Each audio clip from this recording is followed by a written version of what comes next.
Hello and welcome back to another week on the Essex Allotment Farm.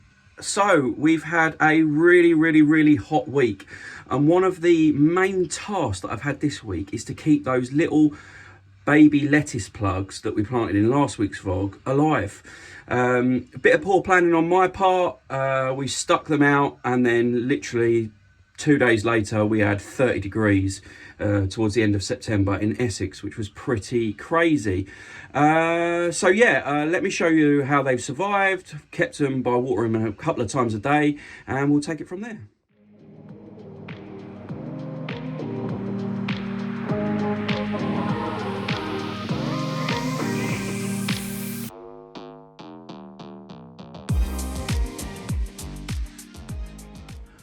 So the first job for today is going to be planting out some of my kale plants. I've got 4 trays of red Russian kale, which is a kale that I see everywhere, and I've never really grown it before. But it's meant to be super prolific and quite hardy for the winter, like most kales. So I'm going to give that a go in the ground under some protection. I've got 2 trays of Cavolo Nero, which is without a doubt my favourite kale to grow. I've grown it for the last 3 seasons. There's a few different sort of adaptations of it, but Cavolo Nero kale is just fantastic. The thing I find about this kale is it's so tender. So you can pick the leaves really young and use them in a salad and use them raw in any which way you sort of please. They're great in a smoothie because, again, the texture is really tender. They're nice to eat raw. And then the slightly larger leaves cook up really great and hold together well, and don't just sort of like wilt into nothingness like you sometimes get with some of the kales out there. So yeah, Cavolo Nero kale is without a doubt one of my favourites, and I've got a couple of trays of them to plant. When I say trays, these particular ones that I'm talking about are 40 cell seed trays, and they've got 1 kale plant in each. So what did I say? 4 red Russian kales, 16, so 160, that's good maths. Not very good at mental arithmetic, as you can tell. But yeah, 160 red Russian kale, 80 Cavolo Nero kale, and then I've got this 1 tray, so 40 cells of this one, kale. It's called Kale KX1. It's a F1 variety, I think. Or maybe I'm getting confused. Anyway, it's called KX1. It's a red in colour. Unlike red Russian kale, ironically, it's a really deep red in colour. I've never grown it before, but this sort of overwinter period is all about trialling stuff, ready for next season when we go big with market gardens. The veg box service gets expanded beyond all belief, and and we do all these other little bits that I've got planned for next season. So yeah, I'm waffling a little bit. Planting kale, so we had 160 red Russian, 80 Cavolo Nero, and 40 of the KX kales to get out in the ground today, and then I've got to build some protection for it.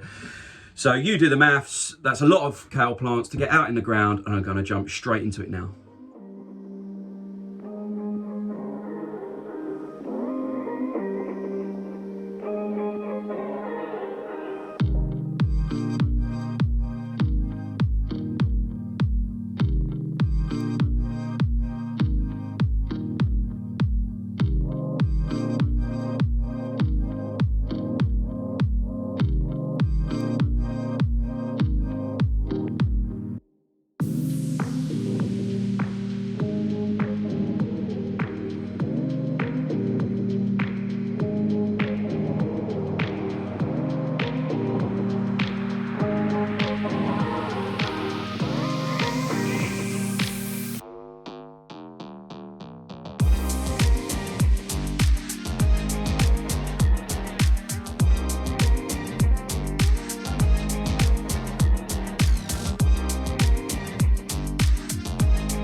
Right, I hope you can hear me because the metalworks next door has got something going on. But I planted them at 40 centimetre intervals, and I've done 4 rows in that 75 centimetre bed. All I've managed to get in that full bed is the red Russian. So again, My maths hasn't been great when I've been working out space. So it looks like after I've protected these ones, the Cavallonero and the KX1 kale are going to have to go in the bed next to it. So yeah, I'll let you know how that goes.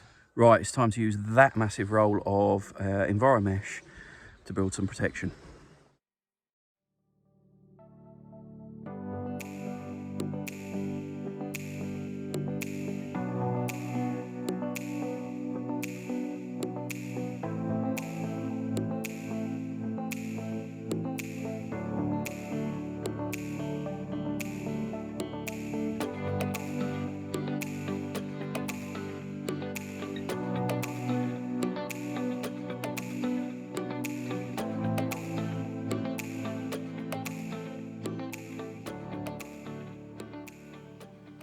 I have measured out 16 meters of the fabric. That's what I was doing there. I'm prattling around outside the block.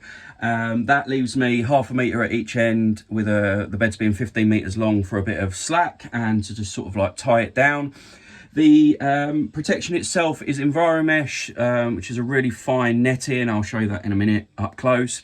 And it's really great. I got it from premiernettings.co.uk. It's not sponsored or anything, it's just where I got it from.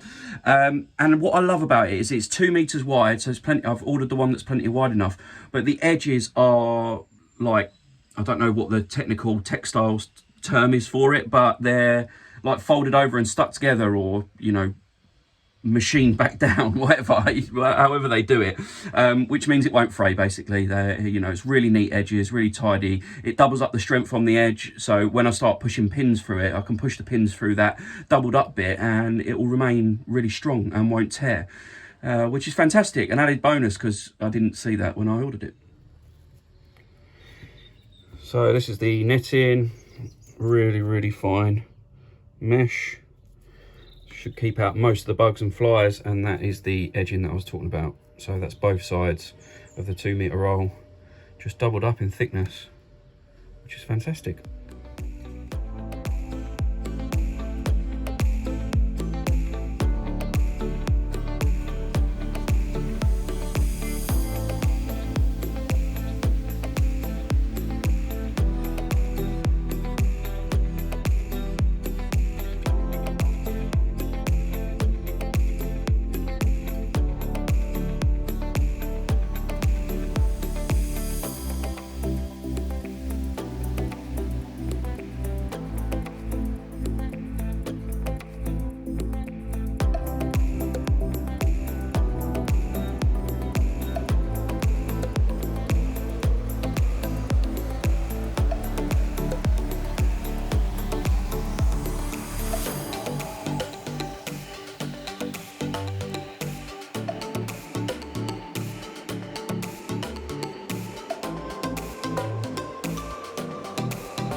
So that's the first bed done. Kale all planted out underneath it, the netting's up. The eagle-eyed amongst you would have spotted that I've moved the location of the blue tubing. It's water pipe tubing that I've used to make the tunnels. That's simply just because at the moment I haven't got any kind of irrigation system, so we're hand watering everything with a hose pipe, but still hand watering. And so to save time, I've moved it from further down the block up to where I've got stuff in the ground already. Just makes it easier to set the sprinkler up or water it with a hose and leave it to do its thing. But yeah, as I said, that's the first sort of protection done. Those blue tubes are movable, easy, as I've just said. The netting is removable. Everything's standard size in this format of market gardening, so that cover will now fit every single bed on the farm. And that's the idea. As the winter approaches, I could swap that for, you know, a length of 16 metre by 2 metre fleece. Or in the summer, I could do 16 by 2 metre shade cloth, or, you know, bird netting, any kind of protection you need, maybe even plastic to create sort of like a mini greenhouse effect for spring next year. But the great thing is, and I talk about this all the time, with this concept of market gardening, everything is standardized. So that netting will fit every single bed, and every single bit of netting or plastic or cover that I produce in the future will fit over those blue tubes, and again fit every single bed on the farm, which makes things really, really, really simple and, most importantly, productive. The last thing I'll say on the netting that I've just put out is you can water through it, which is great, but obviously I've left one side just more loosely pinned down than the other, and that's just for ease of access. I showed you the pins that I was using. I just yank those out and lift up the area of the net for weeding or hoeing or harvesting, I guess. So yeah, really simple thing to use.